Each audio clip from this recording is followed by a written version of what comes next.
The courtroom buzzed with quiet murmurs, the kind of noise that fills a space when people are trying hard not to be heard. Sunlight streamed through tall windows, casting long shadows on the wooden floor. At the center of it all sat a man in uniform, his posture rigid, but his eyes tired. He was an army medic, someone who had spent years running into danger while others ran away. His name wasn't important right now. What mattered was the story he was about to tell. The judge, a woman with sharp features and an even sharper gaze, adjusted her glasses as she prepared to listen. This wasn't going to be just another day in court. The prosecutor stood up, smoothing his tie before addressing the witness. "Can you tell us what happened during the mission?" he asked, his voice calm but firm. The medic took a deep breath, his fingers gripping the edge of the stand. For a moment he seemed lost in thought, as though he were back in that place, reliving every second. Then slowly he began to speak. His words came out steady at first, almost mechanical, like he was reciting facts from a report. But as he continued, something changed. His voice softened, and the room grew quieter. People leaned forward, drawn into the story unfolding before them. It started with a routine patrol, a group of soldiers moving cautiously through unfamiliar terrain.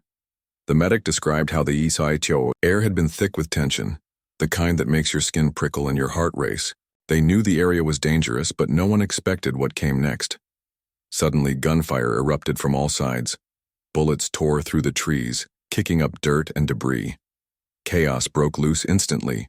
Soldiers shouted orders, some diving for cover while others returned fire. In the midst of it all, the medic sprang into action.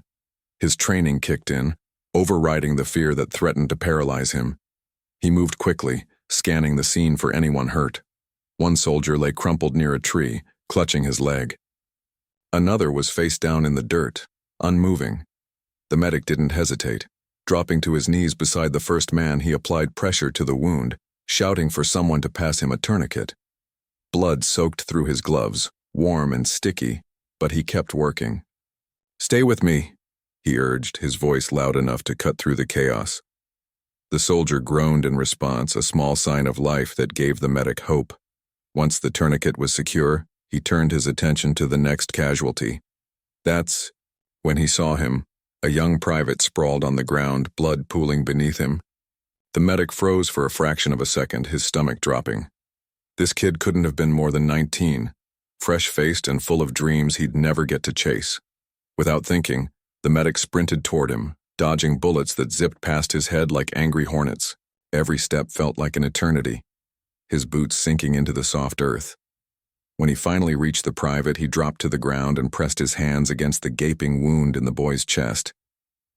"You're gonna make it," he lied, knowing the odds were slim. The private coughed weakly, his lips trembling. "Tell my mom," he whispered, his voice barely audible over the din of battle. The medic shook his head fiercely. "No, you tell her yourself," he snapped, his tone sharp but filled with desperation. He worked furiously, using every trick he'd learned in training to keep the boy alive. Time blurred together. Minutes stretched into hours, or maybe it was only seconds. All he knew was the sound of his own breathing, the feel of blood on his hands, and the weight of responsibility pressing down on him. As he stabilized the private, shouts rang out nearby. Reinforcements had arrived, their presence bringing a glimmer of relief. But the medic didn't stop. He moved from one wounded soldier to the next, administering aid, offering words of encouragement, and doing everything he could to keep them alive. By the time the fighting subsided, his body ached and his mind felt numb. Yet there was no time to rest. The injured needed evacuating, and he stayed by their side until the last helicopter lifted off, carrying them to safety. Back at base, the medic found himself haunted by the faces of those he'd treated and those he hadn't been able to save. Nights were the hardest. Alone in his bunk, he replayed the events over and over, wondering if he could have done more. Had he hesitated too long? Could he have saved the private? These questions gnawed at him, keeping him awake long after everyone else had fallen asleep. Still, he carried on, burying his doubts beneath layers of duty and discipline. He told himself it was part of the job, that saving lives meant accepting you couldn't always win, But deep down, he knew the scars would never fully heal. Now, sitting in the courtroom recounting those moments, the medic felt exposed. It wasn't just the memories that weighed on him. It was the knowledge that strangers were judging him, dissecting his actions piece by piece. Each word he spoke felt like a shard of glass, cutting deeper with every syllable.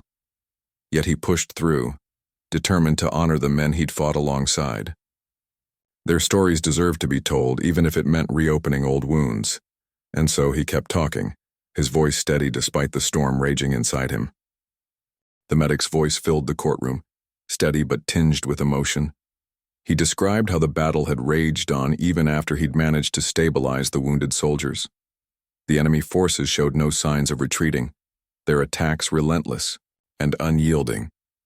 Bullets continued to rain down, forcing the medic and his comrades to stay low and move quickly between bursts of gunfire.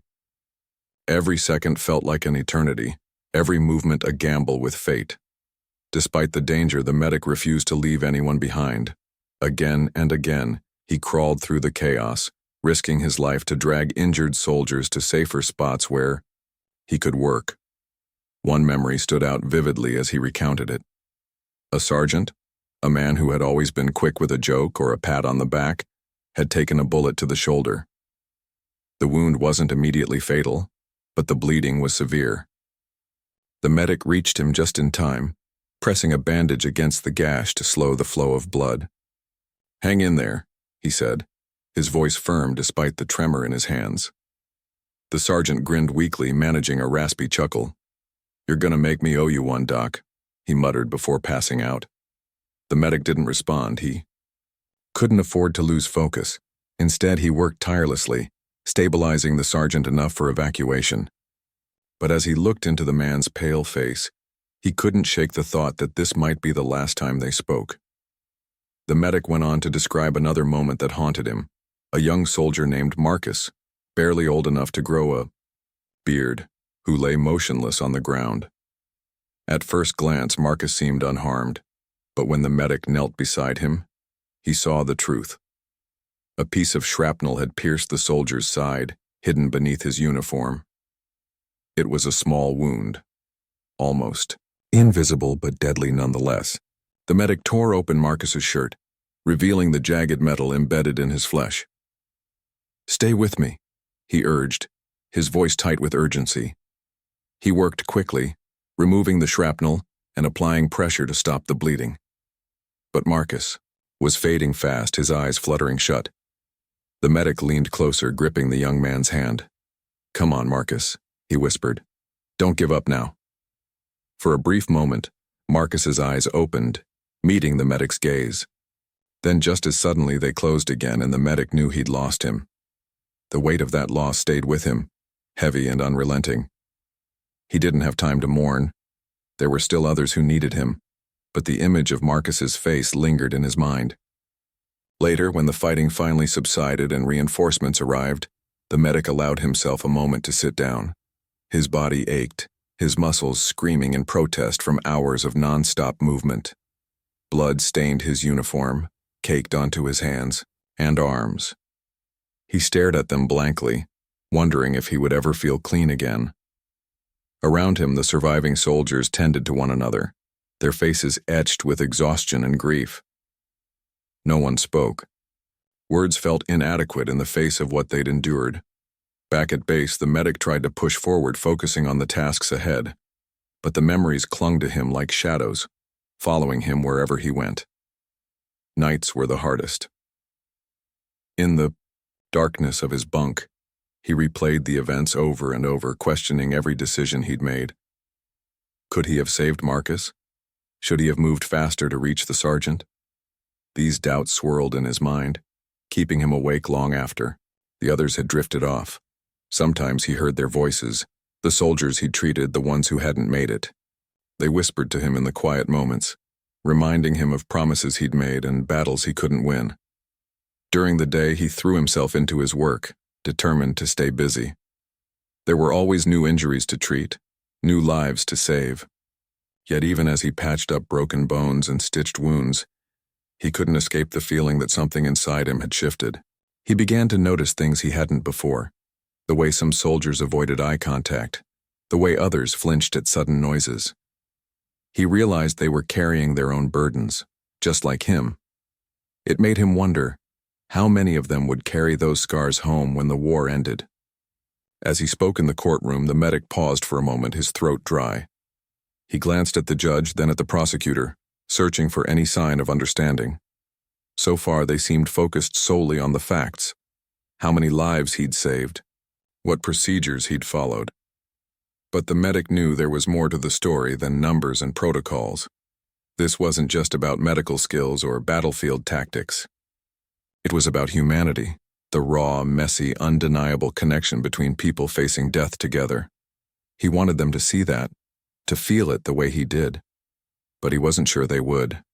The judge interrupted him then, her voice cutting through the silence. "Stick to the facts, soldier," she said sharply. Her tone was professional, detached, but it stung all the same. The medic blinked, startled. For a moment, he considered arguing, explaining why the emotions mattered as much as the actions. But instead he nodded stiffly and adjusted his approach. Gone was the heartfelt recounting of individual moments. In its place came a clinical summary of events. Numbers replaced names, procedures took precedence over feelings. The transformation was subtle but noticeable, and it left the room feeling colder somehow. Even the prosecutor seemed uneasy, glancing at the judge with a hint of concern. The medic's testimony had been gripping until now, pulling everyone into the heart of the battle. But with the shift in tone, the spell broke. People shifted in their seats, some scribbling notes while others stared blankly ahead. The medic noticed the change too, though he didn't let it show. Inside, however, he felt a pang of frustration. He understood the need for objectivity, but part of him resented being asked to strip away the very essence of his experience. Saving lives wasn't just about technique, it was about heart. And without that, the story felt incomplete. As the minutes ticked by, the medic continued speaking, his words measured and precise. He described the types of injuries he'd encountered, the methods he'd used to treat them, and the outcomes of each case. He spoke of triage decisions and resource limitations, painting a picture of a battlefield medic's reality. But behind the technical language lay a deeper truth, one that remained unspoken. Each statistic represented a person, a story, a fragment of humanity caught in the crossfire. The medic hoped someone in the room would recognize that, even if he couldn't say it outright. The courtroom grew quieter as the medic's voice took on a colder, more detached tone. He spoke of injuries and treatments like a textbook come to life, listing facts without emotion. The wounded soldiers were no longer individuals with names and stories. They were cases, numbers in a report. A penetrating wound to the abdomen, he said, his words clipped. Applied pressure dressing, administered morphine, and requested immediate evacuation. It was efficient, professional, and utterly devoid of the humanity that had defined his earlier testimony. Even the prosecutor seemed uneasy, glancing at the medic with a mix of confusion and concern. The room felt different now, less alive, less real. The judge sat upright, her pen moving steadily across her notepad as she jotted down notes. For a moment, everything seemed to be proceeding exactly as she wanted, clear, concise, and focused solely on the facts. But then something shifted. As the medic continued speaking, his voice began to falter ever so slightly. He paused mid-sentence, his jaw tightening as if he were biting back words he desperately wanted to say. His hands gripped the edge of the witness stand, knuckles white from the effort of holding himself together. The tension in the room was palpable, a silent battle between what he was allowed to share and what he needed to express. Finally, the judge noticed the change. She stopped writing and looked up, studying the medic closely. There was something in his expression, a flicker of pain, perhaps, or frustration, that made her hesitate. Setting her pen down, she leaned forward slightly. "Soldier," she said, her tone softer than before, "is there more you wish to add? If it's relevant, you have permission to continue." Her words hung in the air, unexpected but undeniable. The medic blinked, caught off guard by the sudden shift. He glanced at his attorney, who gave an almost imperceptible nod. Taking a deep breath, he nodded back and began again, this time allowing emotion to creep back into his voice. "I've told you about the wounds I treated and the procedures I followed," he started, his voice trembling slightly. "But I haven't told you about the people behind those injuries. They weren't just bodies on the ground, they were my brothers. Men I'd eaten meals with, joked around with, trusted with my life." His gaze swept across the courtroom, meeting the eyes of those watching him. One of them was a kid named Marcus. He couldn't have been more than 20, maybe younger. When I found him, he was lying face down in the dirt, blood soaking through his uniform. I turned him over, and for a second I thought he was already gone. But then he opened his eyes and looked at me. He didn't say anything. He didn't have to. All I could think about was how scared he must have been, how much he wanted to live. The medic paused, swallowing hard as memories flooded back. "I did everything I could for him," he continued, his voice cracking under the weight of emotion. "But it wasn't enough. He died right there in my arms, his last breath warm against my cheek. And you know what the hardest part is? Knowing that I'll never forget his face. No matter how many years go by, I'll always remember the way he looked at me when he realized he wasn't going to make it. Tears welled up in his eyes, though he refused to let them fall. Instead, he pressed on, determined to finish what he'd started. Then there was another soldier, a private barely out of high school. He begged me to write a letter to his wife if he didn't survive. "Tell her I love her," he whispered, his voice shaking. I promised him I would. And I kept that promise. Months later, when I wrote the letter myself, it nearly broke me to put those words on paper, knowing they represented everything he'd lost. His voice softened further as he recounted these moments, each one heavier than the last. The courtroom remained silent, every person frozen in place as they absorbed the weight of his words. Even the judge, whose stern demeanor had dominated the proceedings until now, seemed visibly moved. Her usual rigid posture relaxed slightly, and her expression softened. She listened intently, her pen resting untouched on the table in front of her. For the first time that day, the law, the rules and procedures dictating how testimonies should unfold, felt secondary to the raw truth unfolding before her. When the medic finally finished, the silence lingered for several seconds. No one dared to speak, afraid of breaking the spell his words had cast over the room. Finally, the judge cleared her throat, her voice unusually gentle as she addressed him. "Thank you for sharing your story," she said, her words measured but sincere. "Sometimes we forget that human experiences are part of the truth we seek here." Her apology hung in the air, unspoken yet unmistakable. The medic simply nodded, accepting her words without resentment. It was clear that reliving those memories had taken its toll, but he bore it with quiet dignity. After the trial concluded, journalists gathered outside the courthouse, eager to hear more from the man who had captivated everyone inside. Cameras flashed, microphones were thrust forward, and reporters shouted questions, hoping for a soundbite or two. But the medic declined their requests, choosing instead to slip away unnoticed. He didn't want fame or recognition. He had only wanted to tell his story, to ensure that the sacrifices of his fellow soldiers wouldn't be forgotten. Back home, news outlets covered his testimony extensively, highlighting both his bravery and the judge's rare display of humility. People across the country were inspired by his courage, not just on the battlefield but also in standing firm against attempts to silence his truth. Veterans organizations praised him, calling him a symbol of resilience and compassion. Messages of gratitude poured in from strangers, thanking him for reminding them of the cost of war and the strength required to bear witness to it. Meanwhile, the judge reflected privately on the case, realizing how close she'd come to dismissing a vital piece of evidence. In the end, the medic returned to his quiet life, content to fade into the background once more. Yet his story lingered, resonating far beyond the walls of the courtroom. It served as a powerful reminder that true heroism lies not just in action but in bearing witness to the cost of war. and in refusing to let those sacrifices go unrecognized. The medic stepped out of the courthouse into the crisp afternoon air, his shoulders heavy with the weight of everything he had just shared. Reporters swarmed around him like bees, their cameras clicking and voices overlapping as they shouted questions. "How did it feel to testify?" one asked. "What message do you want people to take away from your story?" another pressed. But the medic didn't stop. He kept walking, his boots scuffing against the pavement as he moved through, the crowd without so much as a glance in their direction. A few reporters tried to follow, but he quickened his pace, disappearing into the flow of pedestrians until he was gone.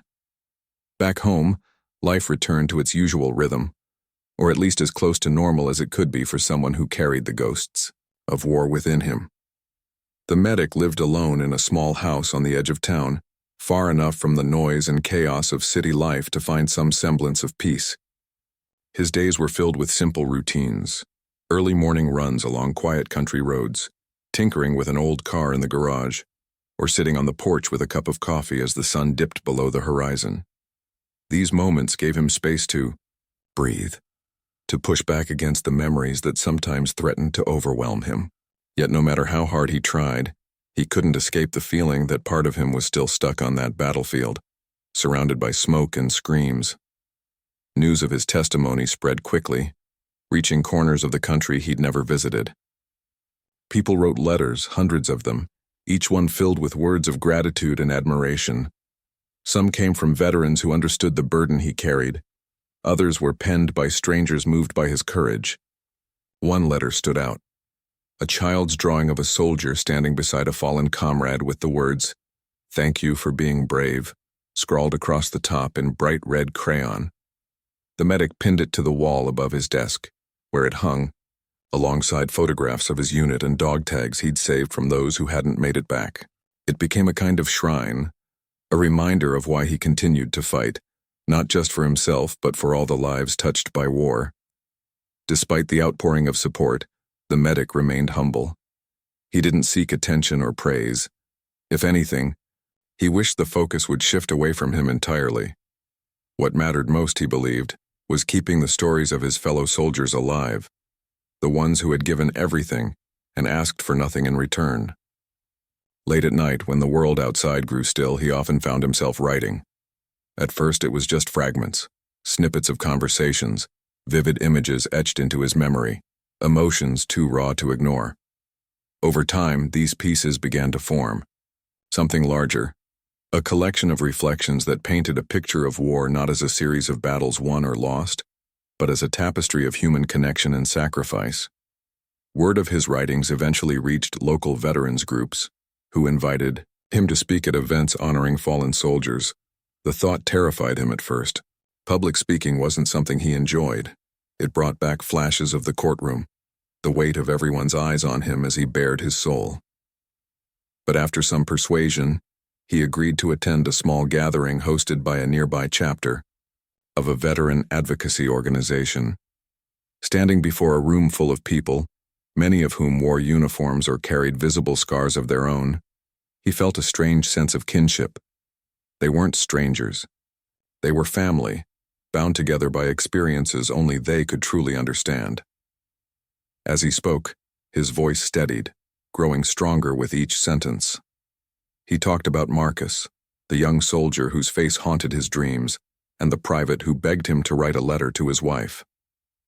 He described the endless hours spent treating wounds under fire, the exhaustion that clung to him like a second skin, and the guilt that followed him long after the fighting ended. But he also spoke of hope, the camaraderie among soldiers, the resilience of the human spirit, and the power of remembering those who couldn't tell their own stories. By the time he finished, there wasn't a dry eye in the room.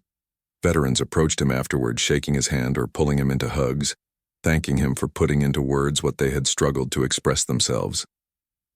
The judge, meanwhile, found herself reflecting deeply on the case. She had always prided herself on her ability to remain impartial, to separate emotion from the law. But the medic's testimony had shaken something loose inside her, forcing her to confront the limitations of such an approach. In her chambers, she replayed parts of the trial in her mind, particularly the moment when she had cut him off.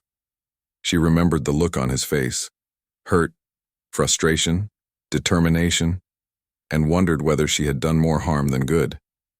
Her apology during the trial had been genuine, but it hadn't erased the fact that she had almost silenced a vital piece of evidence.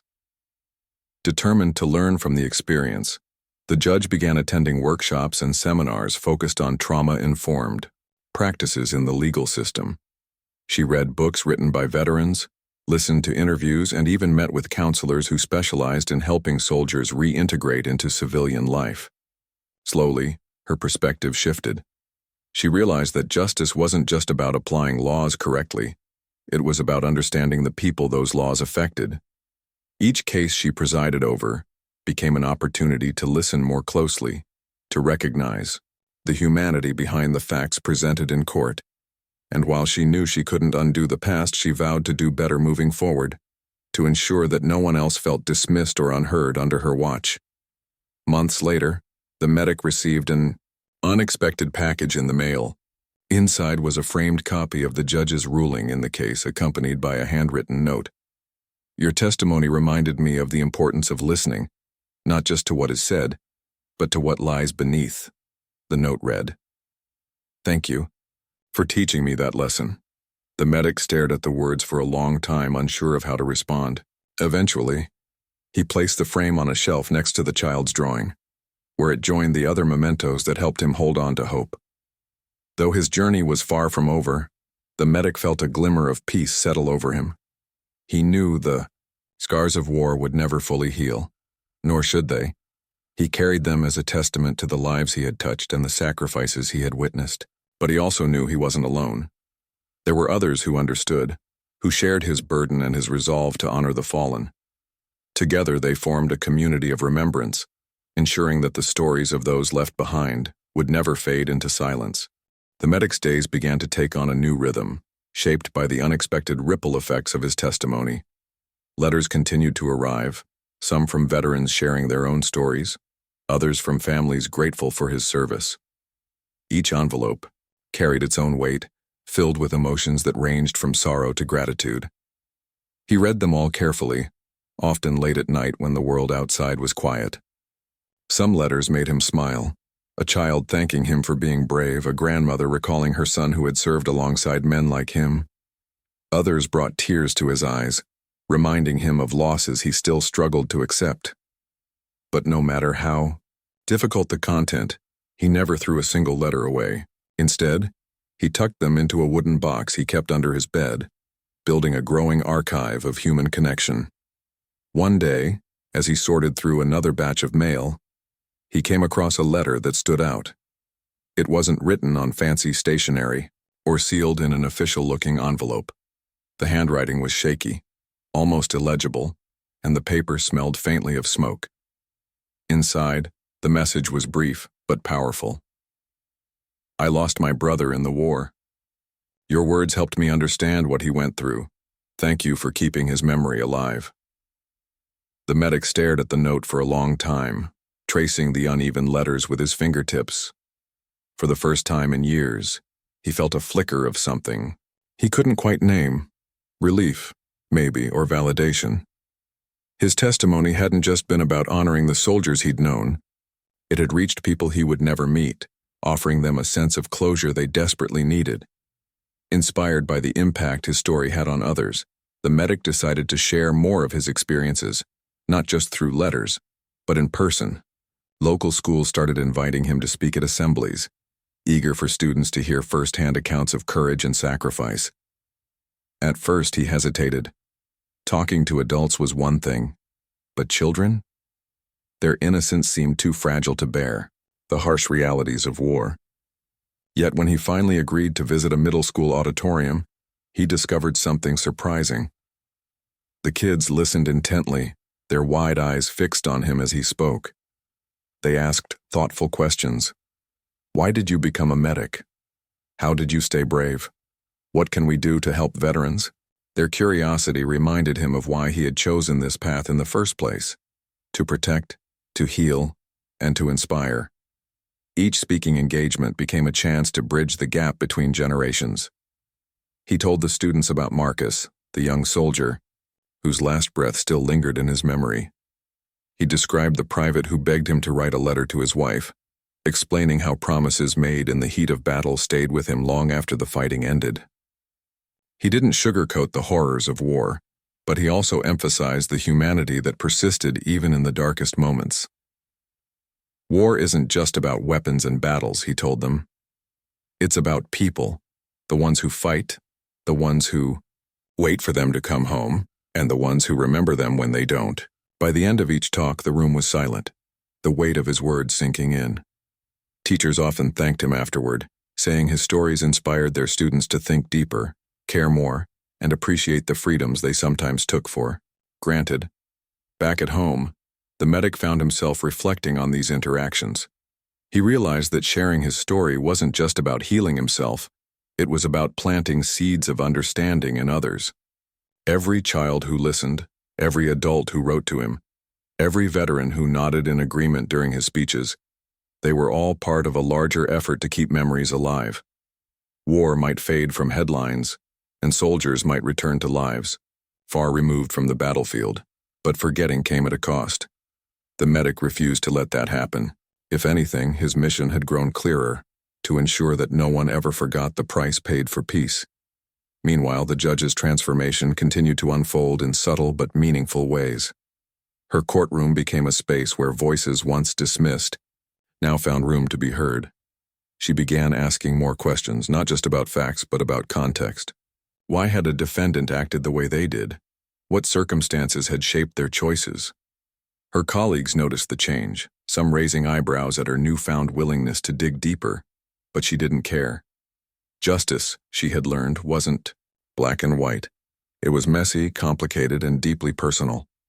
And if she wanted to serve it well, she needed to listen, not just to the law, but to the people standing before her. One afternoon, the judge presided over a case involving a veteran accused of assault. As the proceedings unfolded, she recognized familiar patterns in the man's testimony. The hesitation, the struggle to articulate emotions, the underlying trauma that colored every word. When the defense attorney mentioned PTSD, the judge leaned forward, her expression softening. She asked the veteran directly, "Can you tell us what happened in your own words?" The man hesitated, his hands trembling as he gripped the witness stand. Slowly, haltingly, he began to speak, recounting a nightmare that had spilled into reality. The judge listened without interruption, giving him the time and space he needed to finish. When he finally stopped, tears streaming down his face, she nodded gently. "Thank you for sharing your truth," she said. It was a small gesture, but one that carried immense weight. Outside the courthouse, the veteran's attorney approached the judge, visibly moved. "That meant a lot to him," she said quietly. "And to me, too." The judge simply smiled, knowing she had done the right thing. These moments reinforced her belief that empathy didn't weaken justice, it strengthened it. Over time, her reputation shifted. Once known as strict and unyielding, she earned a new title among lawyers and defendants alike: fair. People began to trust her, not because she always ruled in their favor, but because they felt seen and heard in her courtroom. As weeks turned into months, the paths of the medic and the judge crossed indirectly once again. A local newspaper published an article highlighting both of their journeys, one as a soldier bearing witness to the cost of war, the other as a jurist learning to balance the scales of justice with compassion. Readers responded with overwhelming support, praising them for their courage and resilience.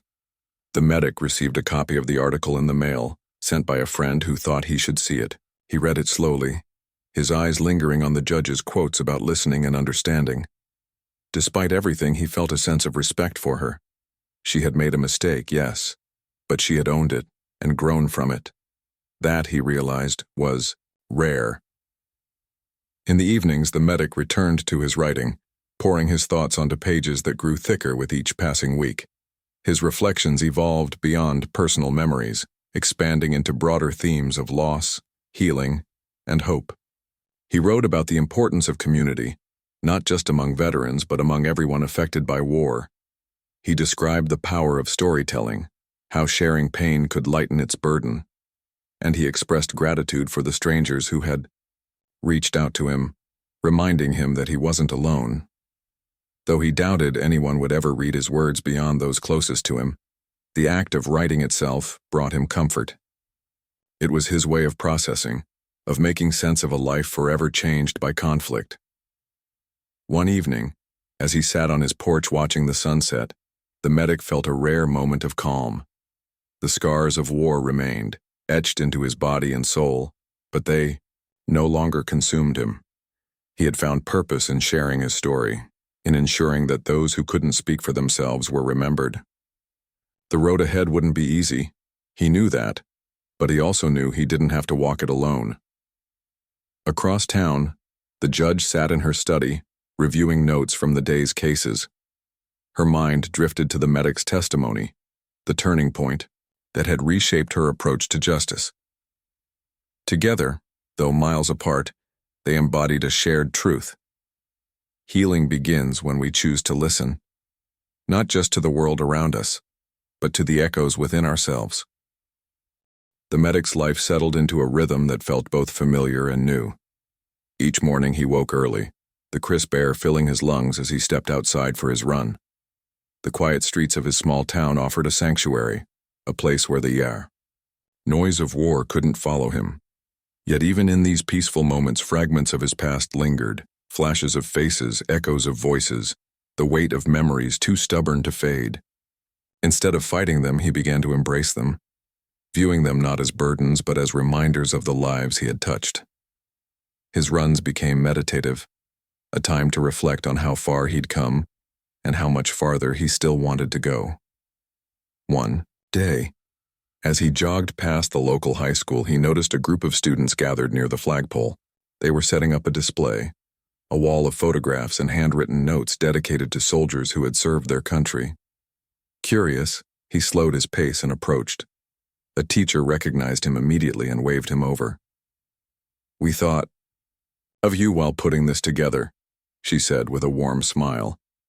"Would you like to say a few words?"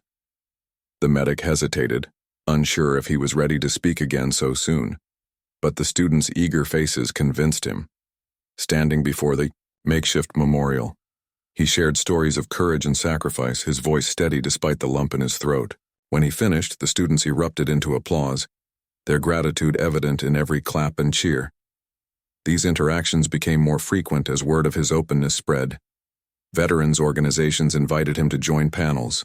Schools requested his presence at special events, and community groups sought his input on projects honoring military service. At first, he worried about taking on too much, fearing it might reopen wounds he'd worked hard to heal. But the opposite happened. Each time he spoke, each time he connected with someone who understood or simply listened, he felt lighter, freer. It wasn't just about sharing his story anymore. It was about building bridges, fostering understanding, and ensuring that no one felt forgotten. Meanwhile, the judge continued her own journey of growth. Her courtroom had transformed into a space where empathy and fairness coexisted, where people left feeling heard rather than dismissed. She started implementing changes based on what she'd learned from trauma-informed practices, training her staff to approach cases with sensitivity and care. Lawyers noticed the shift, remarking on how differently defendants responded when treated with dignity. Even the harshest critics softened their views, acknowledging that justice didn't have to be cold to be effective. Her reputation grew beyond the courthouse walls. Community leaders invited her to speak at conferences, eager to learn from her experiences. At one event, she stood before an audience of legal professionals and shared her story, the moment she realized she had nearly silenced a vital truth, and how that realization had reshaped her career. "Justice isn't just about applying laws correctly," she said, her voice firm but gentle. "It's about recognizing the humanity behind the cases we handle. It's about listening, not just to the facts, but to the emotions, the pain, the hope.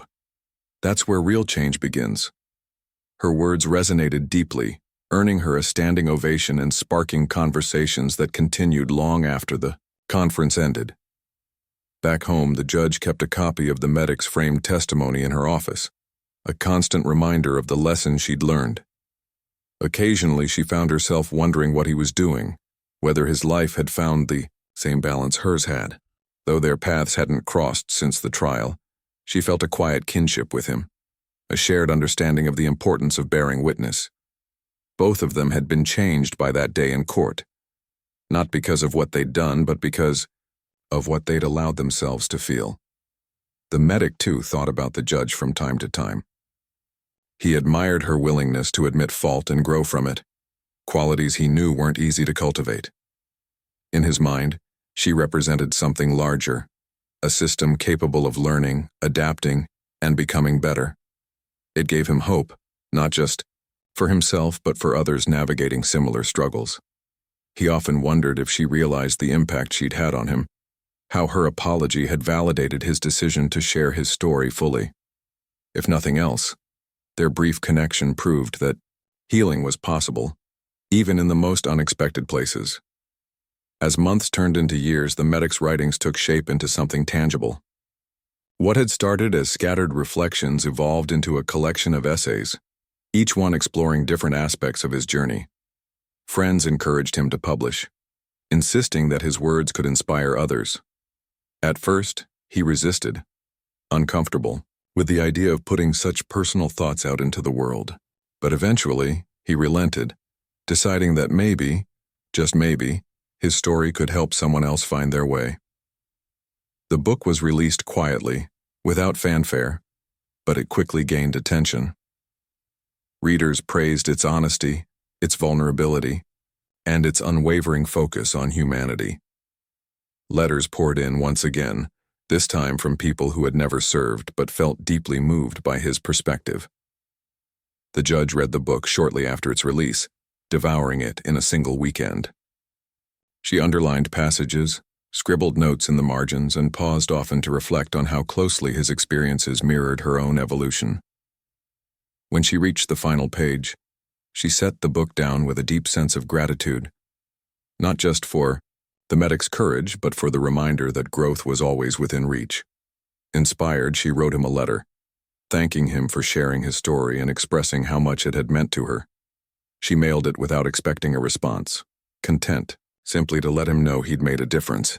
To her surprise, the medic replied.